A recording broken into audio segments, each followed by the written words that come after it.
It just turned out yesterday, and this is the weirdest of coincidences.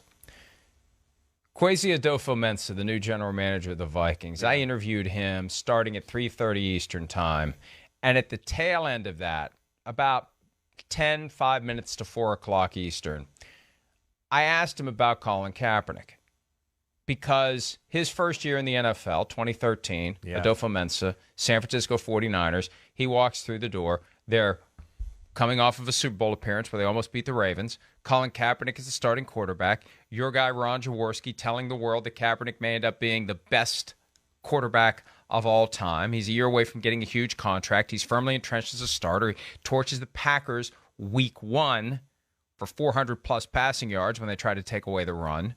And then they get together in the postseason on one of the coldest days ever at Lambeau Field. The 49ers go in there and win again. Yeah. Listen to Adofo-Mensah talking about Colin Kaepernick when I asked him specifically about what his take is on why it's been so long for Kaepernick to get an opportunity. Look, I don't want to speak for Colin, so I can't speak to the time or the absence of him being sort of on the scene. I can only talk about my time in the building with him, and I can tell you that, I remember we played Green Bay on the road at Green Bay, my first year there. I forget how cold it was, but it's unbelievably cold. And it's pregame warmups. He comes out for the huddle and he flips off the jacket, short sleeves. And I remember turning to whoever I was with and I was like, we're winning this game. And you talk about leadership and following somebody through something. That's where that stamped to me who he was. And he's still got that. And I think he's got even more credibility as a leader now than he did 9 years ago. If he gets an opportunity, if he earns an opportunity, if he ends up on a playing field at some point. But that struck me, and that was like 5 minutes literally before the news broke. Like after the news broke, the Vikings texted me like, did you know what was going on? Is that why you asked that question? I'm like, no. I just, no. Crazy. It's just the stupidest, weirdest throwing of a dart that I've ever experienced, I think, or at least that I can remember, which isn't saying all that much. So there were some good things that Colin Kaepernick did. Once the 49ers fired Jim Harbaugh and thought it would be a good idea to make Jim Tom Sula the head coach, and then thought it would be a good idea to make Chip Kelly the head coach, that's when everything fell apart. That's when this team that was moving back toward NFL royalty was plunged into dysfunction, and they dragged Colin Kaepernick with them. So there's plenty of people out there that point to his final season and they get granular with some of the stats. Look, number one, he went into the final offseason with 3 different injuries that required surgery. Right. He wasn't benched for Blaine Gabbert. He wasn't healthy when the season started. Blaine Gabbert was benched for him. Right. They weren't that good. And his numbers, under the circumstances, weren't bad. What was he it? didn't have anything around him. 16-4, right? Am I right? I mean, 16 touchdown passes, 4 interceptions. Yeah, You're right. Yeah, I mean, right. I mean, and man, if you really listened to the critics, then you would have thought it was six touchdowns and 16 interceptions because there was just the public hate on him. But Mike, I mean, I'll definitely second you. I mean, Colin Kaepernick went through a 2 or 3 year period where he was one of the 5-6 best quarterbacks in football, period. Again, he was electrifying. He was doing things that we had not seen in the history of the NFL. He was kind of doing Lamar Jackson-ish stuff with Greg Roman, before Lamar Jackson. We were all going, wait, okay, there was Shanahan with the RG3 thing, and then Colin Kaepernick with Greg Roman and the 49ers. This is the first time we saw, whoa, what are these cool plays where they run the quarterback and, there's misdirection and, wow, I don't know how teams are going to stop this. Well, you're going to have to put the extra guy in the box because of the quarterback run. It became a thing because of his skill set. They had a schematical advantage that most teams or no teams in football had because of him, let alone to what you're saying, too, is he's big and he has an incredibly, and still does, I'm sure, incredibly strong arm. Incredibly strong arm. Definitely one of the strongest arms in football. So it made no sense football-wise for him to be out of the league. He was out of the league for one reason, and that was because he took the knee, and then nobody wanted to deal with the backlash and everything you've talked about. Josh McDaniels, guess what he likes? He likes quarterbacks that are big, that can stand in the pocket and throw lasers around the field like Tom Brady. And that's where I look at it and go, Kaepernick, he has a good workout with this group of backups that are there, that it's okay, yeah, Jarrett Stidham knows our system, but whoopity-do. Okay, Nick Mullins, we know what he is. He's a third-string quarterback, really. You know, Kaepernick, you go, damn, we could make him third string. Maybe halfway through the year, he's ready to be the backup. Gosh, if we got late in the year, maybe he is our best option if Derek Carr got hurt in a game. I mean, so that's where this could go, and I'm hoping it does go that way. It was a game in New England on a Sunday night, 2012, right after the Newtown school shooting, where Kaepernick came in and kicked the crap out of the Patriots in prime time, ran up a big lead. Patriots came back, and Kaepernick still pulled it out in the end. Right, yeah. And that was, my God, that was 2012. That was the year that Alex Smith has a concussion. Kaepernick comes in. Right. Alex Smith said he's done. That's it. Yeah. Once Kaepernick started playing, bye-bye Alex Smith. You're getting traded after the season. Hello, Colin Kaepernick. It took him all the way to the Super Bowl. It was amazing. But that was it was like a rainy night in December. Yep. And he was phenomenal. And Josh McDaniels witnessed that. No doubt. Witnessed it. I mean, it's one of those. Was he with them in 2012? Yes. Was he back? Yes, I think he was just coming back. I do. Yes, I think you're right. He just come back there, so he did get to witness that. And, yeah, I mean, listen, that was a special team. You know, that's one you've heard me kind of wax poetically about that 49er team. It's still one of the best-looking teams I've ever seen in my life. And then when you put him at quarterback with as freaky as he was, you went, whoa.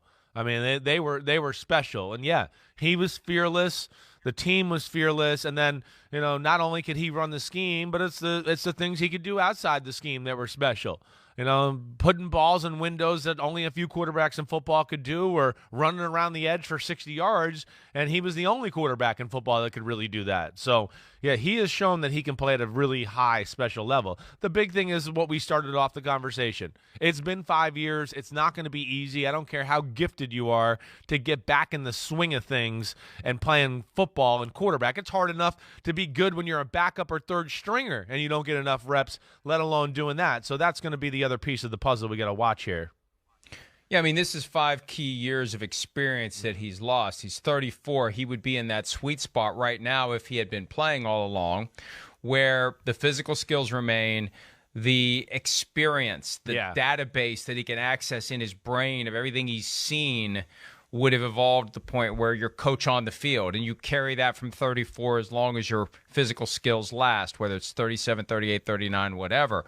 He still has plenty of good football left in him if he had been playing all along. But he entered the league the same year as Andy Dalton. They were back-to-back selections in the second round in 2011, a year before Kirk Cousins and Russell Wilson, a year after, 2 years after Matthew Stafford, for crying out loud. So this is a guy who, if he was still playing, would still be in his prime and entering an area right now where he'd have the experience, where he'd be tough to stop because he'd walk up to the line of scrimmage and he would have a pretty good idea what you're going to try to do to stop him. And you win that guessing game with those physical tools, you have a huge edge. Yeah, but he doesn't have that now. For the last 5 years, all he's been doing is working out on his own, staying ready for this opportunity. And let me ask you this, Chris. Yeah. What teams out there, like, let's assume that the Raiders give him the workout, they don't sign him, but they've opened the door for the other teams to realize the football world will continue to spin if you do indeed give the guy a workout. What other teams should be interested in bringing him in? Yeah, that's a good question, Mike. Not to sign him, but to see what he has. Right. Well, to me, like, it would be that type of team we're talking about that we've kind of discussed here, where you got a starter that he's the man. We all know it. He's not threatened or worried about, oh, gosh, the other guy in the locker room here that plays quarterback. He's got a bigger crowd of media around him every day.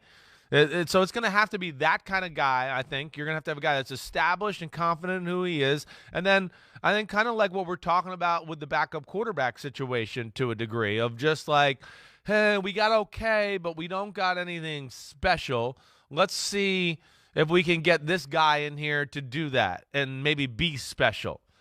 So there's There's a number of places I think of. I mean, one, Dallas would be a place, but I know that's not going to happen. But the scenario's right. You know, when I first heard it yesterday, too, I thought, well, would Philadelphia think about this? They're kind of running that offense, certainly. Baltimore has come to my mind, too, with Greg Roman and Lamar Jackson and all of that. I think you're kind of, you know, you're good there. Lamar's the guy. He's the man. But I think that's kind of the formula I would be comfortable with. I think if I was a head coach, would be something along those lines. You know, I need to look at some other teams here, but yeah, I hesitate to say this. What? Because I really don't feel like dealing with Tuanon.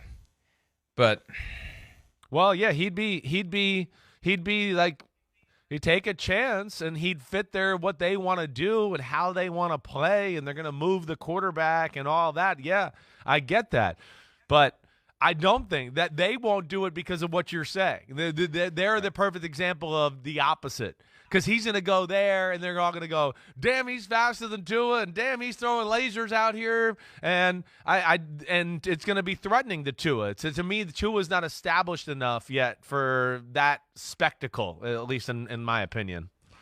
Would Derek Carr be able to handle Colin Kaepernick getting all that attention? I think he can. Derek Carr proved it to me the last few years with how he handled Gruden and everything. Like he's the general.